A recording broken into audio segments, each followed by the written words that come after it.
ariko Imana iratangaje uyu mwaka rero nagiye mu ndege wagiye ndabishima Yesu nagezemo numva nshaka gutera haleluya ndeba hirya ndeba hino numva ibintu birandenze hari ukuntu bakuzanira n'akantu ko kurya barakana ko kwakira tukigera mu mutwara ati ntago naceceka ntagiye muri toilette zo mu ndege kureba ukuntu naho haba hameze uranigirira umugabo satsa cyane ati wowe ati mvuyemo nawe genda ujye kureba ngeze mu sanga ni toilette nk'izi basi maze umuntu byandi twajya twibaza turi abana ngo ni gute umuntu yajya mu bwiherero indege igenda ntibimanuke ngo bize hasi urumva rero ayo matsikura yakurana kavuga uti ibyanga byakuna ningeramo nzajya kureba uko bimeze shimye Imana rero kuri pe ngera mu ijuru mbonana na Kristo agira ibyantuma ndongera ndagaruka nsesera mu mubiri wanjye ni naho nabwiriraga abantu watubwiraga wamaze igihe kingana iki harya mu rupfu urebye nagiye nko kuko urabizi hari kera nta kumenya amasaha ariko urebera mu gihe bwari bwije butangiye kwira nko mu masambiri reka mbyite gutyo za nimugoroba ugaruka nko mu masaha 5 zo ku wundi munsi urumva rero harya ubutumwa bwose wari wahaherewe bwose wari wabutamu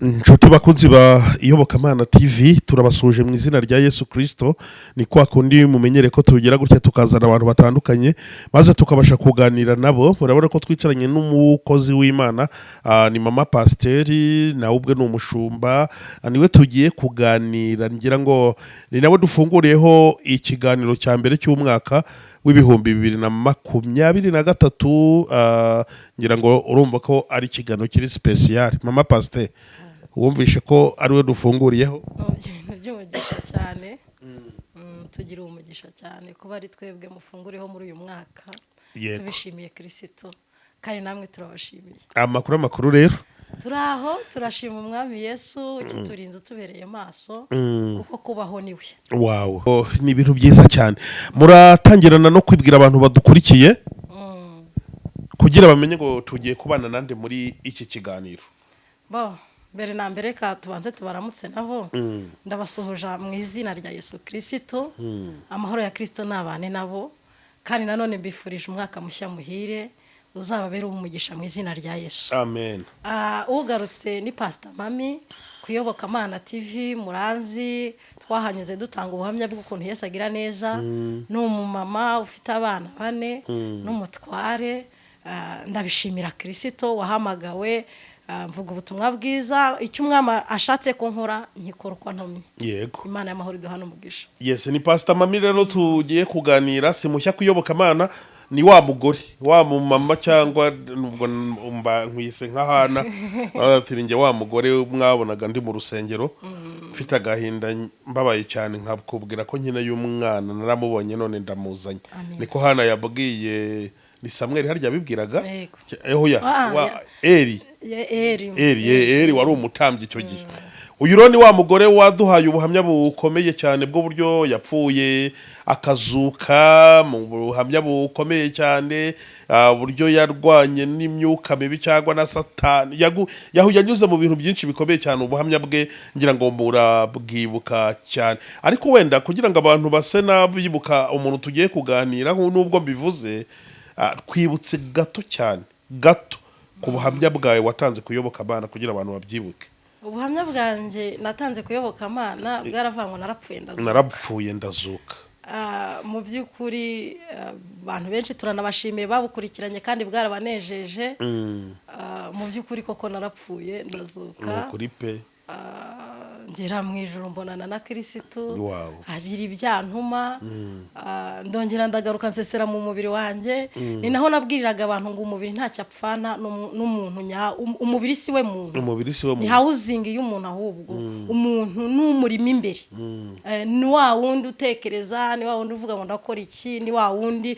ushobora kuryama uri aho ukarota uri ahandi uwo rero niwe muntu yego uyu upfuye rero hawuzingira asigara bakayijyana kuyishyingura ariko umuntu nyamuntu aragenda kandi agatwarwa n'icyo yakoreye yego icyo wakoreye nicyo kiza kugufata ubwo rero nicyo nabibusaho harya mu buhamya bwawe watubwiraga wamaze igihe kingana iki harya mu rupfu urebye nagiye nko kuko urabizi hari kera nta kumenya amasaha ariko urebera mu gihe bwari bwije butangiye kwira nko mu masambiri reka mbyite gutyo za nimugoroba ugaruka nko mu masaa 5 zo ku wundi munsi urumva rero harya ubutumwa bwose wari wahaherewe bwose wari wabutambukije nta na gatoya wibagiwe ngo ubanze ugatange mbere yuko tujya mu kiganiro bwose bwo bwakabaye ndabwibuka neza ndumva warabutanze ntacyo nasigaje none se mu butumwa wari watumwe harya icyo gihe hari ibyo ubona bigenda bisohora ngira ngo wari watubwiyemo ntabwo mbyibuka byose kubera ko tuba twaraganiriye kera ariko hari ukuntu Imana igutuma ibintu wanabibona ukavuga ati biri bya bindi byasohoye cyane cyane muri iyi minsi mu bintu by'Imana ubona abantu barabivangavanze cyane ngira ngo ni nabyo turi buze kuganiraho iyo ubibonye gutyo ukurikije nk'ubuntu wapfuye ukabonana n'Imana mu kaganira ikagutuma ubifata gute mama wenda ariko mbere yo gusubiza icyo kibazo banza udusengere udushyire imbere y'Imana iki kiganiro unahashyira ibiganiro byose tuzakora muri uyu mwaka wirukane dayimoni yose yazivanga mu iyobokamana yaba kuri njyewe Joel nk'umunyamakuru wirukane dayimoni kuba abahungu banjye b'abakameramani ntizabakoreshe mbese n'ibiganiro tuzakora bizagira icyo bitanga umusanzu mu bwami bw'Imana muri uyu mwaka w'2023 urabanza dusengere mu izina rya Yesu. Amina. Reka tubanze twiragize Kristo kuko ibyo twakora byose tubiyoborwa nawe kuko niwe muyobora wa byose. Data mu izina rya Yesu turagushimye kandi turaguhimbaje tugushimiye kugira neza kwawe icyambere tugushimiye yuko waturinze twese warakoze wagize neza warahabaye hari byinshi byari kuduhitana uhereye kuri njyewe ugiye kuri Joel n'aba bakozi b'iyobokamana TV ugiye kuri bene data bakurikiye iki kibwirizwa cyangwa bakurikiye iki kiganiro turimo bose warabarinze ubabera Imana utubera Imana turongeye turabonanye turavanga izina ryawe rishyirwe hejuru si kubw'imbaraga zacu si kubw'imirimo yacu si kubw'ubwenge bwacu si kubw'uburinzi bwacu ahubwo ni kubw'imirimo yawe ikomeye n'urukundo rwawe tukuzamura icyubahiro nyagwara ku ngoma turavanga izina ryawe rishyirwe hejuru muri aka kanya rero ugira neza kwawe n'ubundi wongera ugire neza kuko ubikora tutaguhase ahubwo ubikorera mu rukundo rwawe ongera utureberere utugirire neza urinde bene data uturinde ikibi n'igisa nacyo cyose mu izina rya Yesu icyambere uturindire mu gakiza nicyo tugusabye gukizwa no gukiranuka kuko nyuma y'ubuzima hari ubundi buzima uzaduhe kurenga ubuzima bwo mu isi uduhe kugera ku buzima bwo kuzabana nawe iteka ryose kutazongera gupfa ukundi ahubwo tuzabe mu buzima bw'ubugingo buhoraho nyemerera rero ubwo buzima bene data abangaba iyobokamana bazabubemo nyemerera abakurikiye iki kibwiriza bazabubemo nyemerera nanjye ubwanjye nzabubemo nyemerera uduhe gukizwa no gukiranuka kuko ijambo rirambwira ngo muzabamenyera ku mbuto zabo uduhe kwera imbuto zikwiriye abihannye uduhe kugenda nk'abakijijwe uduhe kuvuga nk'abakijijwe uduhe gukora nk'abakijijwe ngaho rero komeza uturindire mu kubaho kwawe ducyashye imbaraga z'umwijima zose mu izina rya Yesu ibyaza kurwanya ubwoko bw'Imana bikubitirwe kurwe ibyaza kurwanya abana b'Imana birimuke ibyaza kuvangavanga gukora kw'abana b'Imana bikubitirwe kure mu izina rya Yesu ibyarwanya iyobokamana TV birimbuke mu izina rya Yesu ibyarwanya abakozi b'Imana baza kuyobokamana TV bikubitirwe kure mu izina rya Yesu ndetse n'ibyarwanya abakozi b'Imana b'uburyo bwose naho bari hose birimbuke mu izina rya Yesu nyemerera uturindire mu kubaho kwawe n'abatarakumenya ubahe kukumenya ubagaruze neza yawe ubagaruze urukundo rwawe kuko nabo n'ubwoko wiremeye urakoze kubikoze kuri Imana bisabye nizeye mu izina rya Kristo Yesu amina amina wow ngira ngo ni isengesho ryiza kandi koko dukwiye gushimira Imana burya iyo umuntu atangiye umwaka akabona urarangiye ni neza y'Imana. Imana iba yatanze ingabo nyinshi zapfuye ku bwacu, iba yaturwaniriye izo tuzi n'izo tutazi rwose. Wow, usenze isengesho ryiza. Amina. Riramfashije cyane, ritumye nibuka ibintu byinshi. Umwaka w'ibihumbi 2022 ntabwo woroheye abantu rwose. ni umwaka abantu benshi bahuye n'ibigeragezo, mugani wa muririmbyi vuga ati Imana nubwo twahuye n'ibigeragezo n'inzitane n'amakuba byo mwisi, ariko Imana yagaragaje kunesha kwayo iraturinda ntitwapfa. Urayizi iyo ndirimbo? Ndayumva, sinyizi kuyiririmba ariko ndayumva. Mwami Imana yacu waraturinze, uturinda umujinya wa Satani, uturindira muri iyi si ishaje, uraturinda ntitwapfa. Nubwo twahuye n'ibigeragezo n'inzitane n'ibibazo byo mu isi, wagaragaje ukunesha kwawe, uraturinda ntitwapfa. Ishimwe ni iryawe, ishimwe ni iryawe, ishimwe ni iryawe Yesu, haleluya.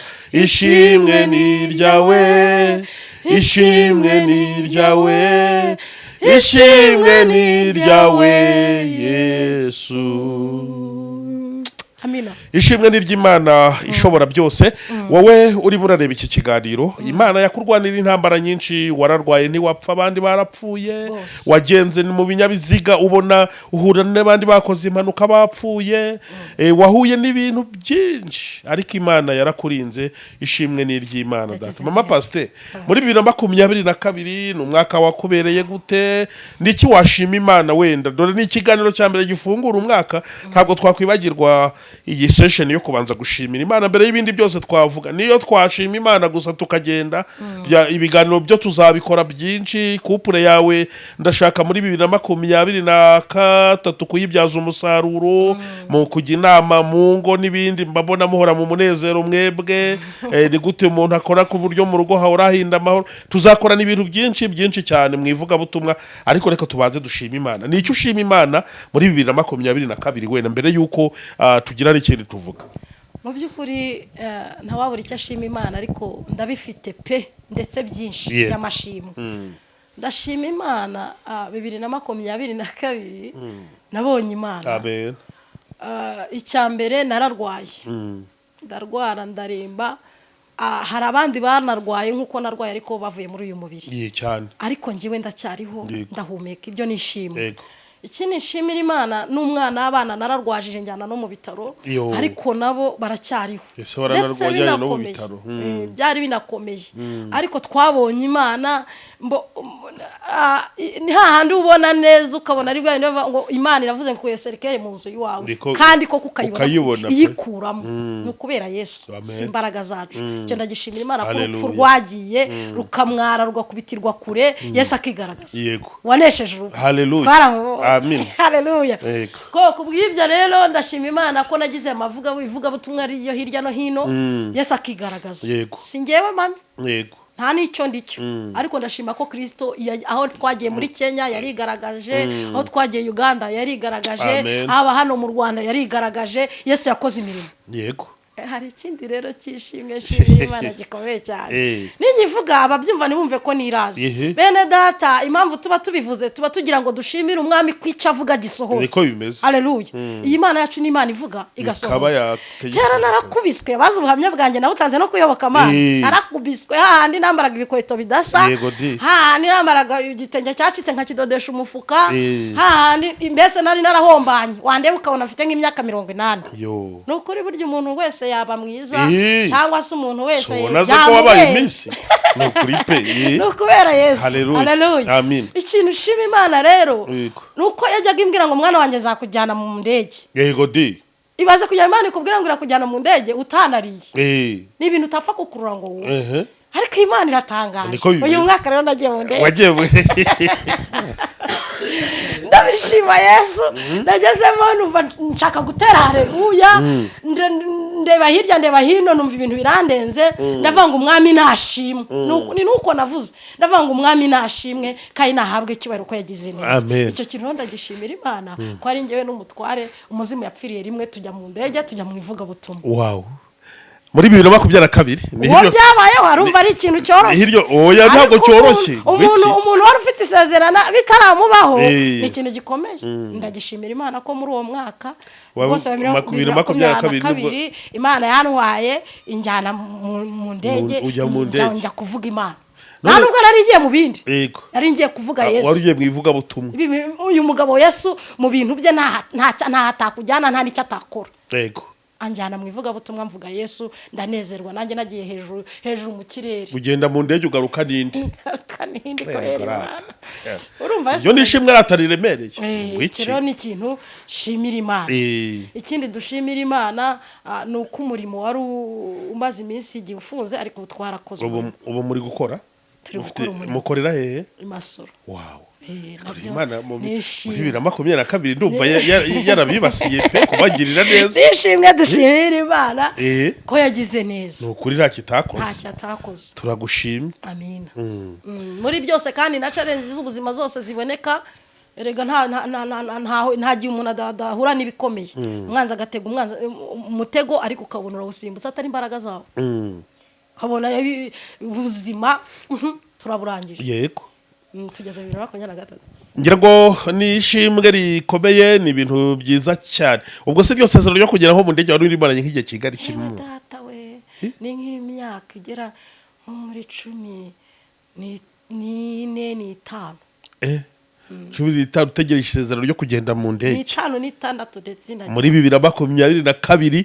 muhe bikakaye bigoye nyuma ya covid gatoya Imana ati urira indege ubwo se wenda bakubwiye ati twagukatishije itike y'indege uzayijya wumvaga umeze gute uko wakekaga indege niko wayibonye mbese dusagize gatoya kwiyo sinema wenda gatoya ni buhamya bukomeye Imana nari mfite ivuga butumwa ngiye kujyamo yego ariko ntago by'indege nabitekerezaga yes noneho haba hari umumama tugiye gukorana gusengana abantu nibaza kumva turi kugira abantu batwaye amagripe babimenye babyumve ariko ntibyahagarika umurimo w'Imana noneho nta nubwo nabitekerezaga nta nubwo nabipangaga dusengana n'umuntu w'Imana nta nabimusabye nta nabimubwiye ariko mubwira ko mfite ivuga butumwa ngiye kujyamo yego ntago yari kure sinari ngiye Burayi nari ngiye Nairobi ni Nairobi hariya hako ariko ndashima Imana ko yangejeje ni Nairobi no kuri pe mu mujyi kandi ngeze Nairobi umukozi w'Imana haranyakira neza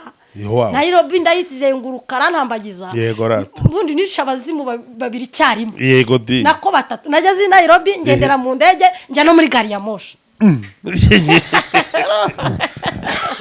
Haleluya. Ese na gari ya moshi wagiye bwo. Abijyamo barumva ari ibintu byoroshye. Ariko abantu bikubiswe twari twarakubiswe. Cyari igitangaza gikomeye. Nicyo ni ukuri kw'Imana. Urumva neza?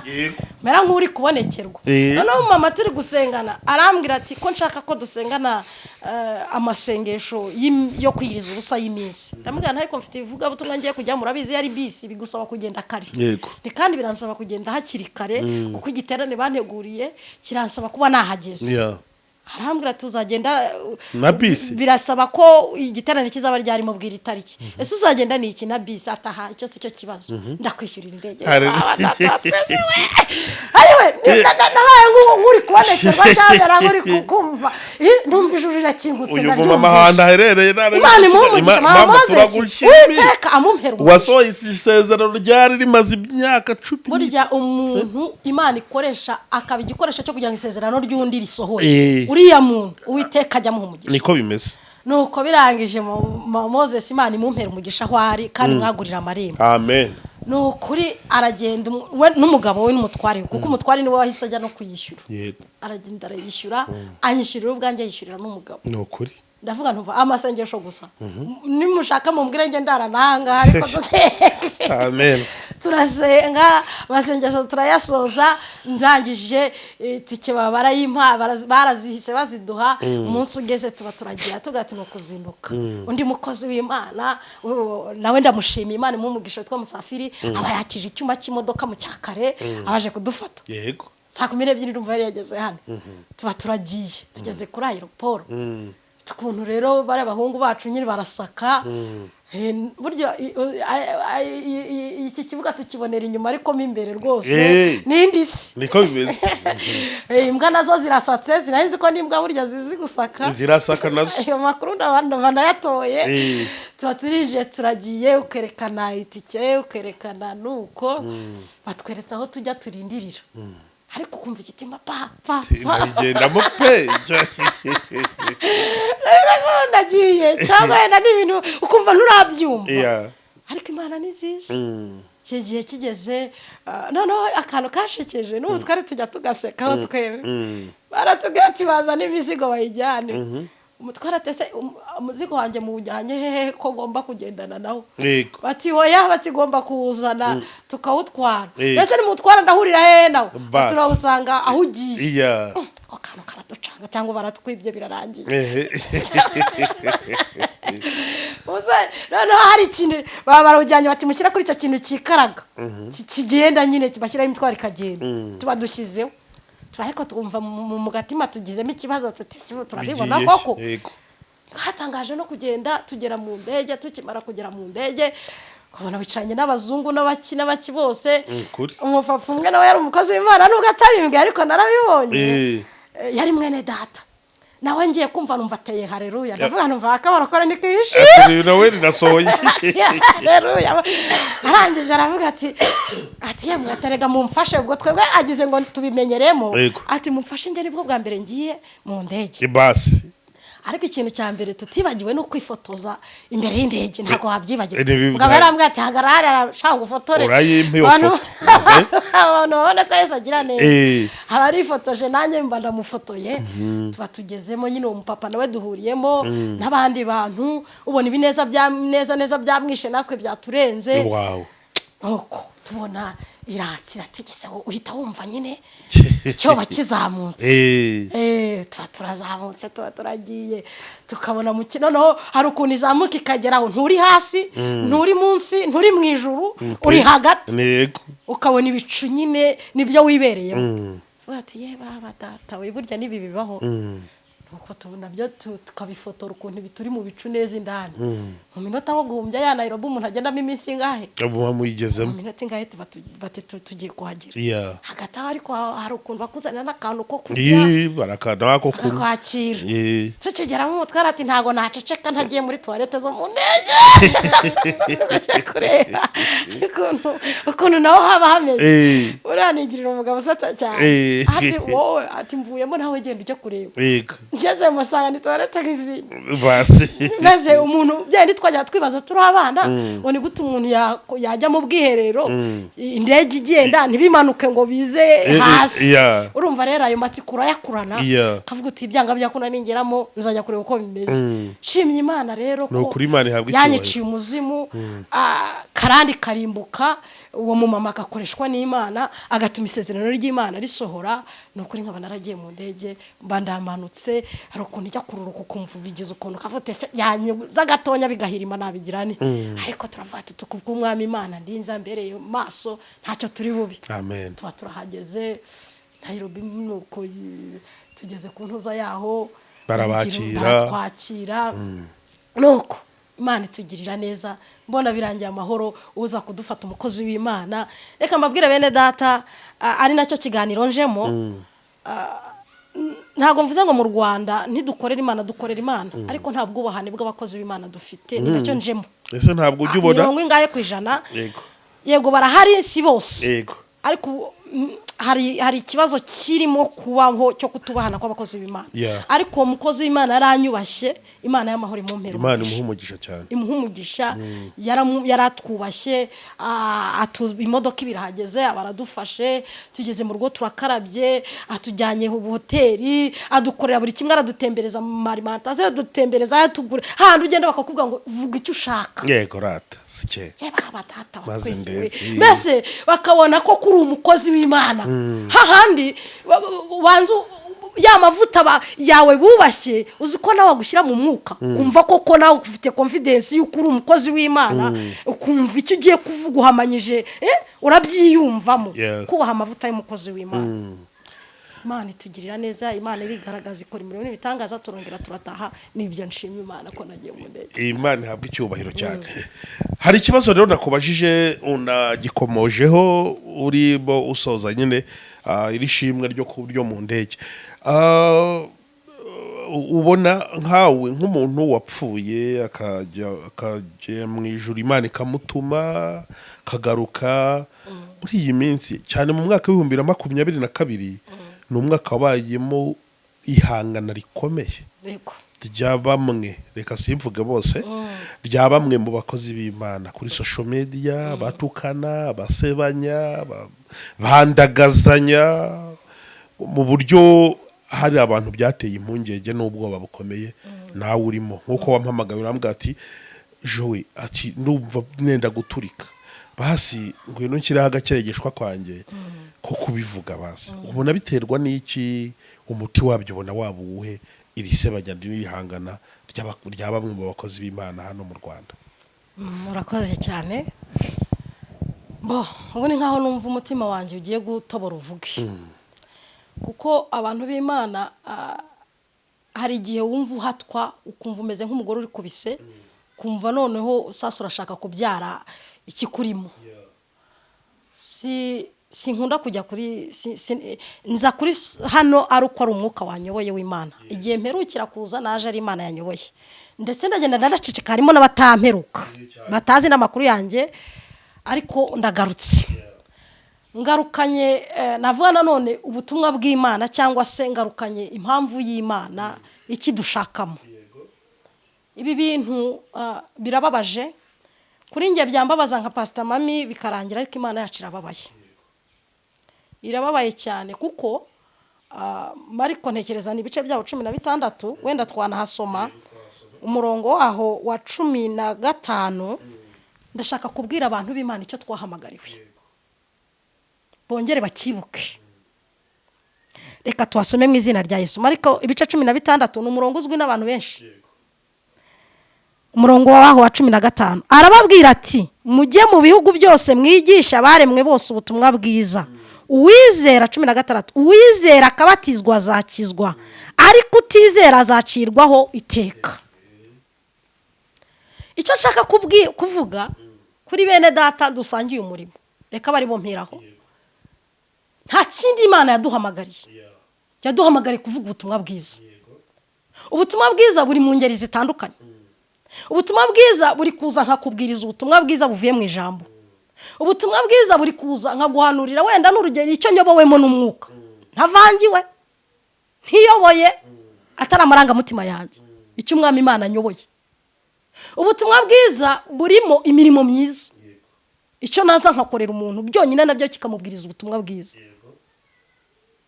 ubutumwa bwiza buri mu ngeri nziza zitandukanye icy'ingenzi ni bwiza ni ubutumwa bwiza bujyana na Kristo nicyo kintu Imana yari yaduhamagariye nk'abakozi b'Imana mugende mubwirize ubutumwa bwiza haleluya ntabwo Imana yigeze iduhamagarira kwica ubutumwa bwiza ahubwo ako kantu sinzi biri kukumva kwica ubutumwa bwiza yaduhamagariye kuvuga ubutumwa bwiza ntabwo yaduhamagariye kwica ubutumwa bwiza maze iminsi ntekereza ndavuga ngo YouTube ibamo ibiki se nta mafaranga yasazije abantu ni views se n'abadayimoni se bimyuka mibi bihanze muri izi za YouTube kugira ngo abantu bamere nk'abasazi kuko ubona ibintu bibera kuri YouTube rimwe na rimwe ukabona ni ibisazi kandi binababaje biteye n'agahinda usanga umuntu ari aho ndi umukozi w'Imana narahamagawe ariko nje kubabwira ibi n'ibi ntago aje kutubwira ubutumwa bwiza, nje kubabwira ubuzima bwa runaka yakoze ibyaha ibi n'ibi, yakoze ibi n'ibi, nje gusesengura ubuzima bwa runaka, nje gushyira hanze ibi n'ibi, nje guhangana na runaka, nje kumutuka, nje kuvuga ibibi, nje kugira gute, kandi ubwo ni umukozi w'Imana. Ese Jowe ibyo bintu ubyumva birakumarira iki usibye kukwica? Haleluya. Aya nk'urugero wenda natewe n'urugero nguhaye, kuko umwanzi yaje kwiba, kwica no kurimbura. Muri iyi si twese tuzashima Imana tugeze mu ijuru, kuko umuntu wese ukiri mu iyi si yaraswaho. Bakwemera neza? Naba ndi umuririmbyi nkaraswaho nkashiduka nguye mu cyaha n'urugero, naba ndi umukozi w'Imana nkaraswaho nkashiduka nkoze ikibi runaka, kuko turi mu isi y'umwanzi. Nta wishimiye kubikora, nta nuvuze ngo mugende mubikore, ariko birashoboka rimwe. None niba umwanzi andashe nka mwene data aho kugira ngo uzinyomore, uzumfate mu maboko, uzungaruza ijambo ry'ineza, Bibiliya iravuga ngo mubagaruze ijambo, mubagaruze neza. Wakumvise neza? Aha, yawo kugaruza neza. Wakumvise ako kantu? Ahubwo nzanywe no kugusogota. Noneho ndakagusogote turi nje nawe twenyine. Wakumvise ako kantu? Nta wundi wundi uhari biri byice. None ugiye social media ahantu aba batizera Imana barahari, aba barwanya umurimo w'Imana barahari, aba bakijijwe barahari, abe n'abana mu gakiza barahari bataramenya ibi bintu by'agakiza. Yesu nashimwe cyane. Tubyumvikaneho bene data. Haleluya. Abantu b'ingeri zose barahari. Noneho nindangiza nze hano kuyoboka Mana TV n'urugero, mvuge nti mwari muzi n'ibindi. Joel ni urugero bakoze nk'umukozi w'Imana. Joel yakoze ibi n'ibi, ntago wasambanye, ariko ndatanga urugero. Joel yasambanye n'urugero. Ibyo bintu niba ndi bubivuge n'urugero, birubaka ndi kubaka ubutumwa bwiza cyangwa nzenye gusenya ubutumwa bwiza. Icyo nicyo kibazo kibabaje kandi giteye n'agahinda. Nkaho nanavuze nti mwene data Joel yahuye n'akaga, icyambere urukundo rwa gikristo rwatuvuyemo, kuko mwene so niyishima mwishimane, nababara mubabarane, nagwa bigutera agahinda ubabare, uvuge ngo wa mwanzi Satani ateye mwene data, amvuge ngo ateye mwene data, amuteye icyuma. Umwanzi atubonye uburyo, umwanzi atubonye aho dufatira, narangiza nkahindukira, ahubwo nkatiza wa mwanzi umurindi. Sinzi icyo kintu uri ko cyuma, nkatiza umwanzi umurindi wo kugira ngo izina ry'Imana ritukwe. Haleluya. Kugira ngo izina ry'Imana rigire gute? Ritukwe. Bene ibyo bintu rero ni bibi, ni ikizira. Umwami yanga urunuka ni umwuka witwa wa gifarisayo, kuko umwuka wa gifarisayo ubereyeho gusenya, ubereyeho kurandura, ubereyeho kwica ubutumwa bwiza. Haleluya. Niba mwene data yahuye n'ikibi, niba yakoze ikibi, harimo n'abasebanya nta n'ikibi cyabaye, guhangana tu. Hari n'abagambanira. Ibintu biri kuba Uwiteka turengere kandi adutabara. Njyewe ndimo ndagira agahinda, nta mupolitisiye ndabona ujya social media ngo ajye guhangana n'undi, gusebya undi. Nta musiramu ndi kubona ujya social media ngo ajye gusebya undi. Bimuvuga ngo badini witi nta padiri ndabona ujya social media ngo ajye gusebya undi. Ariko abakozi b'Imana abapasiteri ni twebwe turi kujya gusebanya ku social media, kandi akagenda yita pasiteri muzima, akagenda nta kindi kimujyanye atajya kuvuga ubutumwa bwiza, agiye gusenya mugenzi we, mu nkiko agiye kurega mugenzi we, mu kwandagaza agiye kuvuga mugenzi we. Ibyo bintu biteye agahinda kandi birababaje. Simbivugiye nje nimukanamenye rwose, ntinkamenyekane. Niba ari no kugira ngo abantu bimenyekanishe, uri muramenyekana nabi. niba ari no kugira ngo nayo mafaranga sinzi niba banayabonayo, niba ari n'amafaranga uri kubonayo ni amafaranga yo kurimbuka, arutwa nuko wajya mu bindi byaha. Buri icyaha gikomeye cya mbere ni icyaha uzakorera hera. Icyaha cyahera kiruta ibyaha byose bibaho. Icyaha cyo gusenya umurimo w'Imana kiruta ibyaha byose bibaho, kuko uba uri musenya nyiri kurema, nyiri ubuzima, uhanganye n'Imana, ukoze mu jisho ry'Uwiteka. Hagarara muhangane. Ibindi byaha wabikora ukababarirwa, ariko icyaha cyahera urahagwa.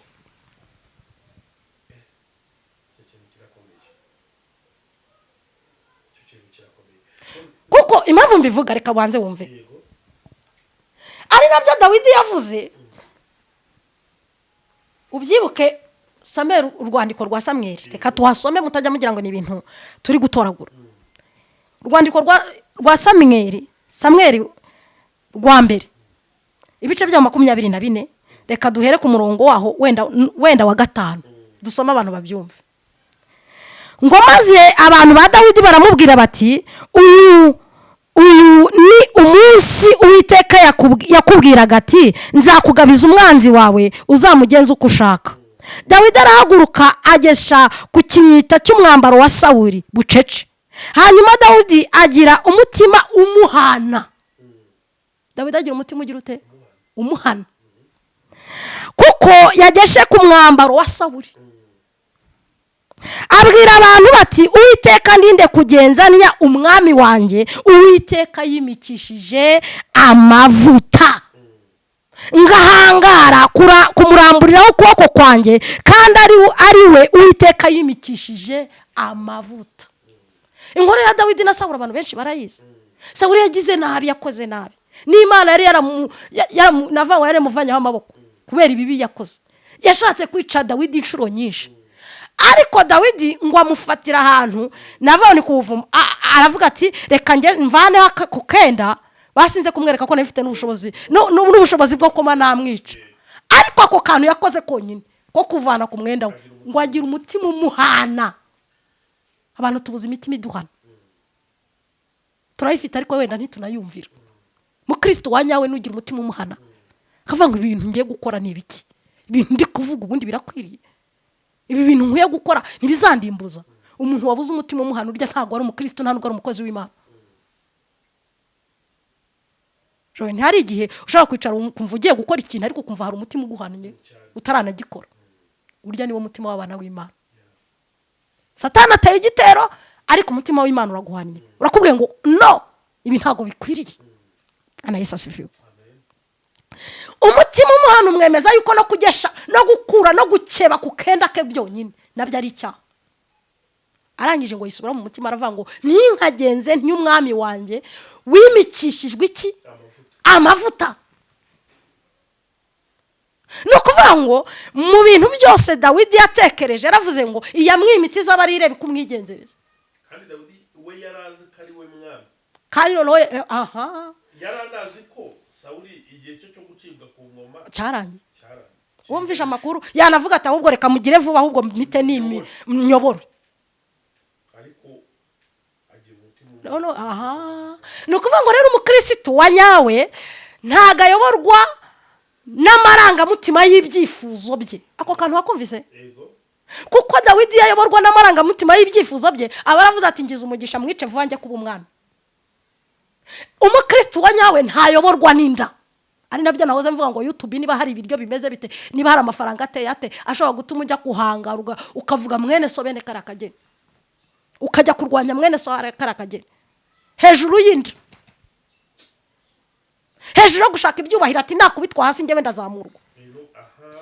akuvuzaho niko barwanira amabenshi, yikubite hasi nzamurwa. Uyu mumama yaramamaye kuri social media, katumurwanye tumuvuge nabi tumukubite hasi kugira ngo tusigarane ako gato. Buriya rero hari ibintu abantu bibeshya. Amavuta y'undi ntuzayajyamo, amavuta y'undi n'ayundi ntagara yawe. Bira bintu abantu barabigibeshyamo. Guhamagarwa we yahamagariwe ntago mwari yamuhamagaye, ntago ari we yahamagaye. Buri muntu wese afite umuhamagaro. Nk'urugero nshaka kuguha, ndi umumama, hari abamama njya mbona social media bagenzi banjye, ndajya kwinjira mu buzima bwa mama Sharirene, ndabwinjiramo ngo bumbarire iki, buranzanira ibirayi mu nzu, ngaburira abana buranyishyurira inzu buramarira iki? Ubuzima bwite bwa muntu ndabwinjiramo kubera ko habaye iki? Haleluya. Agiye agakorera Imana social media ku ruhande rwe, nanjye ngakorera Imana ku ruhande rwanjye, byantwara iki? Ahubwo twahura tukazamura icyubahiro cy'Imana. Ndajya kuvuga mwene data ngo buriya ngo wenda Pastor Mutesi n'urugero aramamiye maye, reka ngiye Pastor Mami ndashaka kuba ari nge babona nono, reka maze nkubite Pastor Mutesi hasi nzamuka ngiye Pastor Mami gupfa. Buri muntu wese ahagarara uko yahamagawe. Pastor Mutesi afite uko yahamagawe, ijya kumuhamagara ntago nari ndi kumwe nawe, nanjye mfite uko nahamagawe. Haleluya. Kandi twarangiza tukicara ngo twese turi abana b'Imana ngo tuzajya mu ijuru, ngo Imana ni yacu, ijuru ryande rya nyokorome wanyu, rya so wanyu ryande. Ijuru ry'Imana rizajyamo abantu bakoze gukiranuka. Kandi mu gukiranuka ikintu cyabanza urukundo. Iyo urukundo rubuze ibindi byose biba byarangiye. Haleluya. Dawidi rero ntago yarebye amarangamutima y'ibyifuzo bye, ahubwo yumviye umwuka w'Imana. Ikisha abantu turiyita abakozi b'Imana tutayoborwa n'Imana. Birababaje, biteye n'agahinda kwiyita umukozi w'Imana utayoborwa n'umwuka w'Imana. Iki nababaje giteye n'agahinda, niyo mpamvu ndi kubwira abantu bakurikira izi social media, Bibiliya ijambo ry'Imana yavuga ngo muzabamenyera ku mbuto zabo. Niba wumva umuntu yita umukozi w'Imana ukamuburaho imbuto z'Imana, wikumva n'ibyo avuga, kuko ntacyo byakumarira. Ibintu bizaza kugusenya ntukabyumve. Jewe abantu barababaye, abantu bafite imibereho ibagoye, abantu bakeneye ihumure, abantu bakeneye kumva tubabwira ko Yesu yagira neza, abantu bakeneye kumva tubabwira ko gukizwa ari byiza. Ntago abantu bakeneye kumva abantu turyana, ntago abantu bakeneye kumva ubuzima bwa runaka kubushyira ku karubanda ntacyo bibamariye, ntago abantu bakeneye kumva nza gusesengura ubuzima bwa Joel nta kintu bibamariye. Haleluya. Ibyo naherutse kera ari iby'abanyamakuru, nibo bazi gusesengura, ariko umukozi w'Imana ajya gusesengura ubundi habaye. Kanje Pastor Mami wahamagariwe kuba umushumba ushumbye abantu, cyangwa umuvuga butumwa runaka wahamagariwe kuvuga ubutumwa ajya gusesengura ubuzima bw'undi muntu kubera ko habaye iki? Hagarara muhamagaro wahamagariwe. Abanyamakuru nibo narinzi bajya mu isesengura. Ukuntu abakozi b'Imana twabaye abanyamakuru nibyo ntazi. Haleluya. Ariko Dawidi ntiyarebye amarangamutima ye n'ibyifuzo bye, ahubwo yarebye icyo umwami amuhamagarira. Ariko ndashaka no kubaza ikindi kintu, kuki Sawuli Imana yari yaramuciye yaranamwanze, ariko Imana igateza Dawidi umutima umuhana? Wumvisha Imana kwitajugunya umuntu wayo nubwo yaba ari ikigoryi, ko aba ari uwayo. Ngo arangije aramubwira ati sinagenza ntiwasutsweho iki amavuta. Reka nkwereke ikintu. Ubu mpagurukiye umukozi w'Imana runaka nkajya kumushyira ku karubanda hejuru y'ihangana, nibyo ndabikoze, ariko yamusutseho amavuta cyangwa se yamuhamagaye bikica ubutumwa bwiza, izabimbaza kuko ndimo nica ubutumwa bwiza. Umuntu ashaka kumbaza ngo none se Pastor Mami wenda n'urugero umuntu akoze icyaha cyangwa iki ukabibona wowe ntiwabivuga. Reka nkubwire ukuntu nge nabigenza. Yesu nashima. Nagufata nkagusengera Imana, namara kugusengera Imana nkavuga ngo umwami Yesu ubanza umusange, kuko Imana yacu ni ifite umutima w'umuntu, ishoboye kumwihanisha, irabishoboye. Ishoboye kumusanga ikamubwira iti ibi nibi urimo ntago ari byo. Ishoboye kumusanga ikamubwira iti ibi nibi wagiyemo ntago ari byo. Byaba atari ibyo nkamugana umwami Yesu musanga umutima we ubari wo uyobora, byakwanga ikamereza imbaraga zo kumusanga, kuko uwo muntu nabashije kubona naje nkakubaza ariko Joe wampa nimero za runaka cyangwa wanyobora hatuye, ntago byananira, nkajyayo nkamusura. Haleluya. Mbaye ntiyoboye, ari umwuka w'Imana unyoboye, amavuta y'Uwiteka ari kuri ngewe, uwo muntu twaganira kandi twahuza kandi namugira inama kandi byavamo. Ariko nta wundi muntu bije hagati. Icyambere ntashyize ku karubanda ngo byica abandi mu bwonko, icya kabiri ntishe ubutumwa bwiza kuki bitavamo. Haleluya.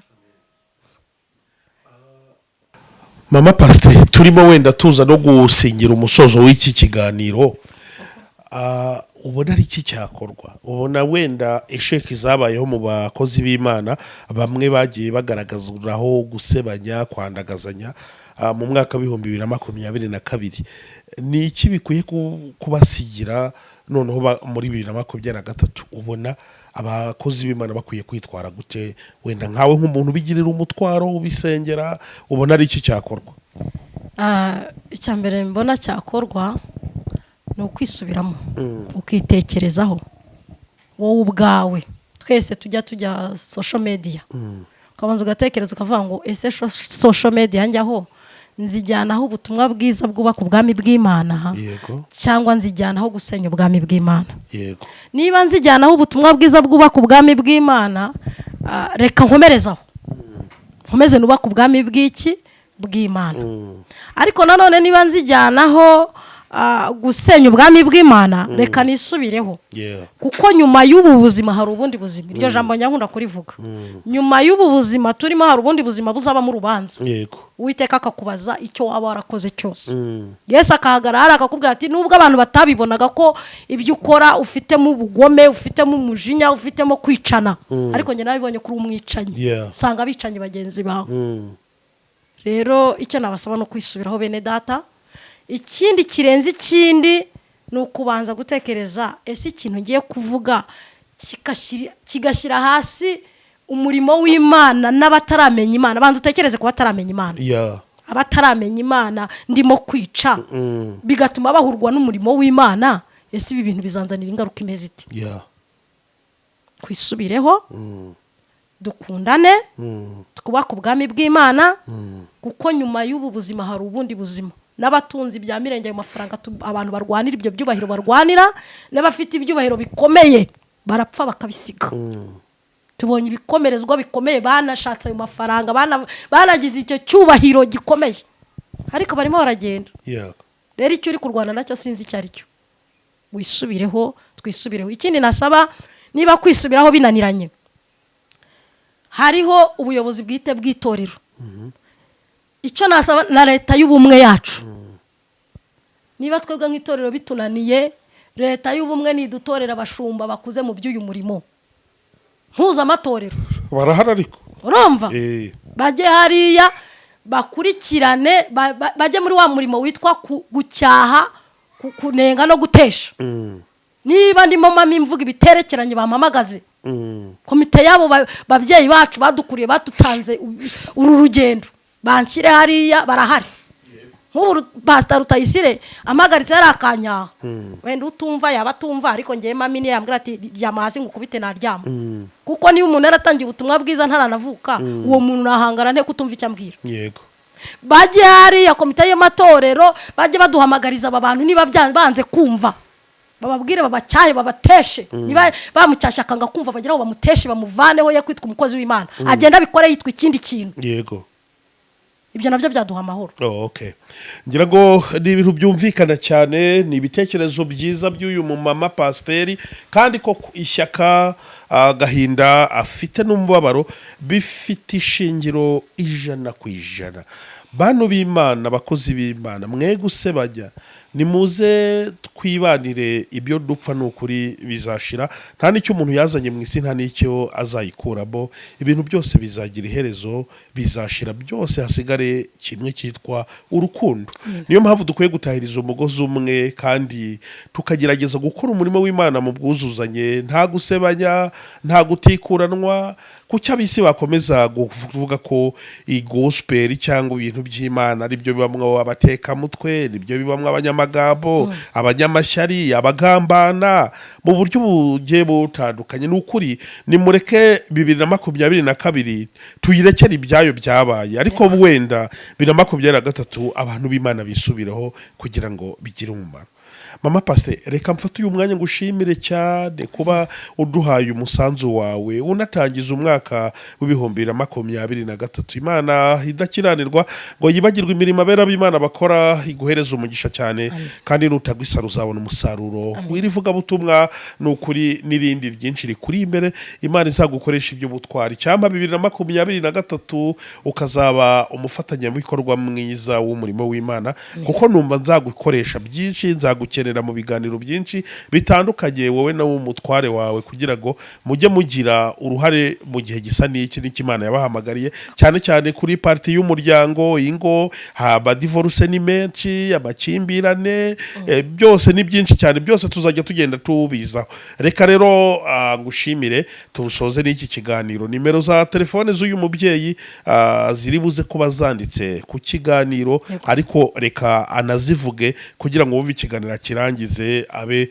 yabasha kuzumva mu buryo butandukanye narangiza nkuko yatangiye adusengera Imana n'ubundi arongera adusengere.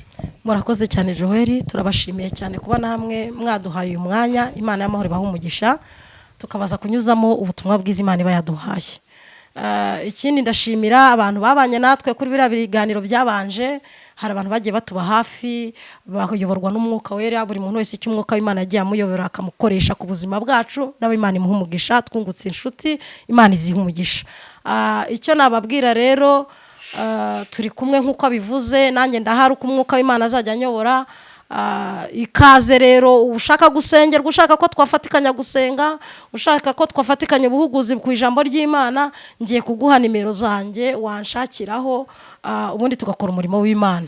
Nimero zacu ni 07 8 7 5 9 8 28. Iyo nimero ya WhatsApp ya Pastor Mami 07 8 7 5 9 8 28.